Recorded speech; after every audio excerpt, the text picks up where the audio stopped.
hinahaluan ko na yung food ng mga cats ko ng Whiskas at rice. So, ito po yung cat care para sa mga cats nyo na hindi magkaroon ng UTI dahil nga merong ibang mga cat food na medyo maalat. So, dun sila nagkakos ng UTI and lalo na ko ang mga cats po nila ay mahinang uminom ng tubig. So, ginagawa ko talaga sa mga cats ko ay sinisiringe ko yung tubig, especially dun sa mga cats na nagkaroon ng UTI. So, yun. So, ito yung may recommend ako sa inyo na nirecommenda rin sa akin ni Doc, itong cat care para sa mga cats po natin.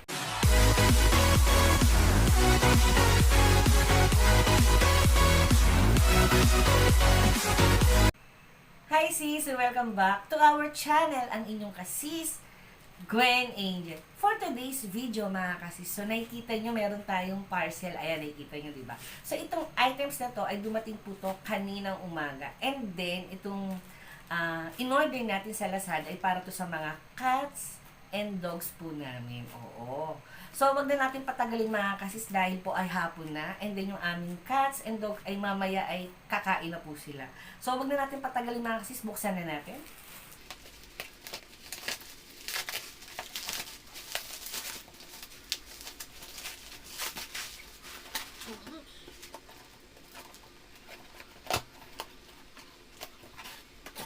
O, di ba mga kasis? So, bago ko i-place order yung mga ino-order ko sa mga seller, talagang mini-message ko po talaga sila na pakiayos yung balot, and especially lalo na pagkain ko ng mga fur babies ko.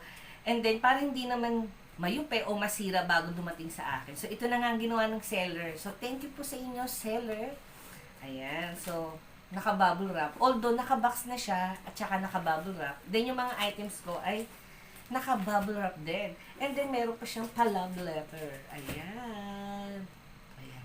Thank you for shopping with us. So, umorder tayo sa Mars Pet Care. So, ito po yung kanyang, ayan. Ayan.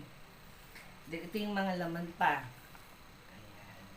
So, thank you po sa seller dahil nga talagang sinicure niya talaga yung aking mga items. And then, itong bubuksan natin para to sa akin mga dogs, especially si Gustavo, favorite niya po ito. Although ginagawa natin mga kasis, pinagluluto ko sila ng kanilang mga pagkain. Oo. Minsan naman, pag mahal ang bilihin o mahal ang gulay, ito na, dinadirect ko na sa rice, pero hindi mawawala po yung egg. Kasi kailangan talaga, isa yun sa mga favorite ng Shih Tzu ko, yung food niya may egg po talaga. Ayan. So, umorder po tayo ng pedigree, home style, and then yung isa naman po ay umorder tayo ng home style, 5 kinds of meat. Ayan. Then, umorder din po tayo ng beef flavor. Ayan. And then, ito naman mga kasis, dahil sabi ko nga kanina, hapon na po. So, konting minuto na lang kakain na po yung mga cats namin. So, ito namang in-order natin ay para sa mga 9 cats po natin ngayon. So, ayan. Galing. Thank you talaga sa seller. So, umorder po tayo ng Whiskas. Ayan. So, umorder po tayo ng Whiskas. Ayan. Ayan. So, ito, para to sa mga cats namin.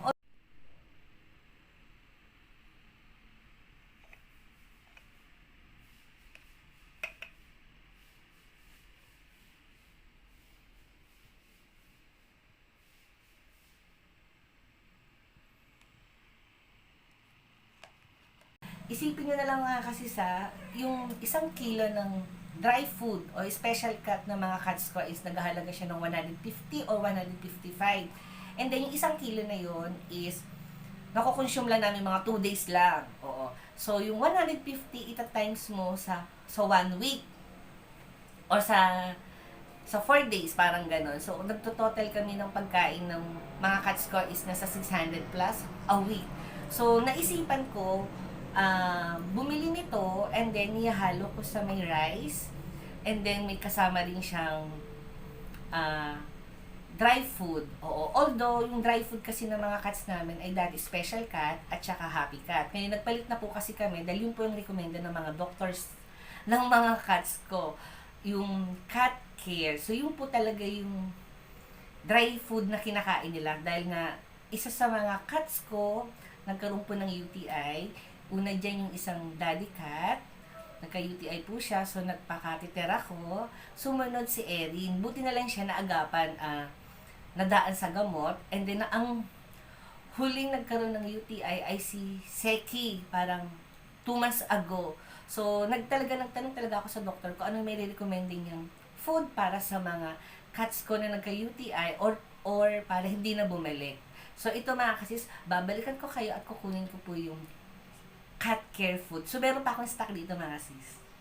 So, welcome back mga kasis. So, ito yung sinasabi ko sa inyo. Ayan. So, nakita niyo nakabalot pa siya. Dahil yung nakarang araw, meron pa akong stock na cat care. And then, dahil nga medyo mahal sa online talaga, medyo nakamura-mura ako sa vet clinic. So, every time na pupunta yung cat ko o may check-up sila or may mayroong vaccine, so bumibili kagad ako ng cat care doon na mismo kasi medyo mura-mura ng konti.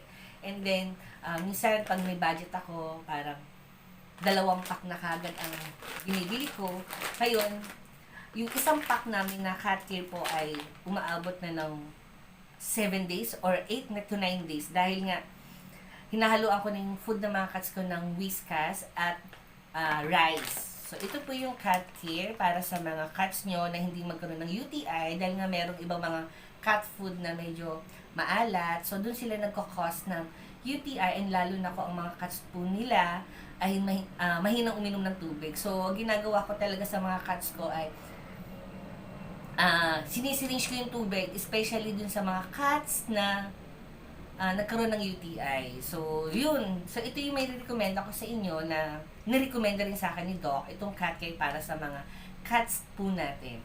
And then, syempre halos lahat po ng mga farm parents talagang nag-aalaga ng mga cats. So, kung marami yung cats nyo, katulad ko, so, para makatipid po tayo ng konti lang, so, nag-whiskas kami, or kahit siguro anong wet food na pinapakain nyo sa cats po nila, and then haluan nyo po ng rice, and then haluan nyo pa rin po ng dry food.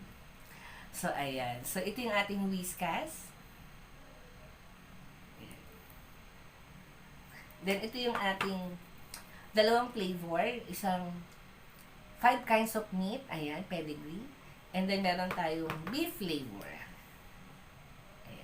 So, ayan mga kasis, maraming salamat. Sinamahan niyo ako sa ating unboxing para sa ating mga fur babies. So, yung po mga sis, maraming salamat po. So, don't forget to like and subscribe.